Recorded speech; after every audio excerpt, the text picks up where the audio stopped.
रात का अंधेरा फैला हुआ है। एक कच्ची झोंपड़ी में मध्यम दिया जल रहा है। झोंपड़ी के अंदर गुर्बत और भूख की तस्वीर वाज़ेह है।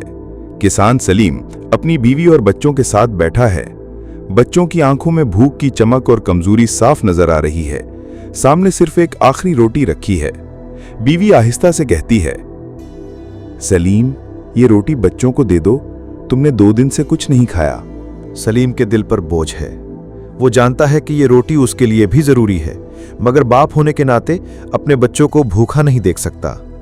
वो खामोशी से रोटी उठाकर बच्चों की तरफ बढ़ाता है। कमरे में एक अजीब सी खामोशी है, जैसे वक्त थम गया हो। लेकिन दोस्तों, ये तो अभी आगाज है। ये एक ऐसी रात है जो सलीम की जिंदगी बदलने वाली है। एक फैसला जो भूख या सुकून नहीं, बल्कि उसके ईमान का इम्तिहान लेने वाला है, और इस इम्तिहान का आगाज होने ही वाला है।